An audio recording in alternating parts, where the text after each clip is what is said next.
Newly open Aiden spot in Chennai as and ரீசெண்டாக பார்த்தீங்கன்னா vintage Madras restaurant தான் இப்போ இந்த அசோக் நகர் லொக்கேட் ஆயிருக்கு.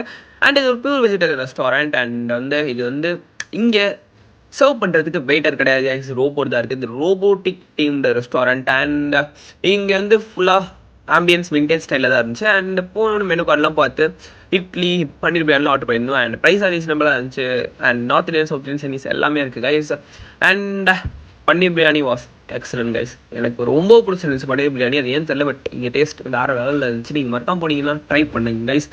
அண்ட் மேன்சவ் சூப் ஆர்டர் பண்ணியிருந்தோம், அதுவும் நல்லா இருந்துச்சு. அண்ட் அடுத்ததாக பார்த்தீங்கன்னா மஷ்ரூம் பெப்பர் ஃப்ரையும் ஆர்டர் பண்ணியிருந்தோம். இது வந்து வெளியே நல்லா கொஞ்சம் க்ரன்ச்சியாக அண்ட் கிறிஸ்பியாக இருந்துச்சு. அண்ட் உள்ளே கொஞ்சம் சூப்பராக இருந்துச்சு சாப்பிட. ஸ்டார்டராக நல்லா இருந்துச்சு. அண்ட் மஷ்ரூம் மசாலா தோசை இதுவும் ஆர்டர் பண்ணியிருந்தோம். அண்ட் மஷ்ரூம் எனக்கு கொஞ்சம் ரொம்ப பிடிக்கும். அண்ட் அதுவும் நல்லா இருந்துச்சு. நான் வீடியோ தான் எடுக்க மறந்தேன், பட் ஆனால் டேஸ்ட் வாஸ் எக்ஸலண்ட். அண்ட் அடுத்தது பெரிய பெரிய பொருட்டு வச்சு அண்ட் இது எல்லா இடத்துலையும் இருக்க மாதிரி நார்மலாக தான் நல்லா தான் இருந்துச்சு. அண்ட் ஓகேங்களா, இதை பற்றி சொல்லணும் அவசியம் உங்களுக்கே தெரியும் நினைக்கிறேன். அண்ட் அடுத்ததாக வெஜிடபிள் நூடுல்ஸ் ஆர்டர் பண்ணியிருந்தோம். அண்ட் இது நூடுல்ஸ் கொஞ்சம் வந்து உப்பே இல்லாத மாதிரி இருந்துச்சு, பட் என்னாலும் ஓகேவா இருந்துச்சு, ஆவரேஜாக. ஸோ சாப்பிட்டு லாஸ்ட்டாக மசாலா உப்பு சாப்பிட்டு கிளம்பிட்டேங்க. அண்ட் பக்கம் போனீங்கன்னா மறக்காம ட்ரை பண்ண நல்லாயிருக்கும். And bye beta.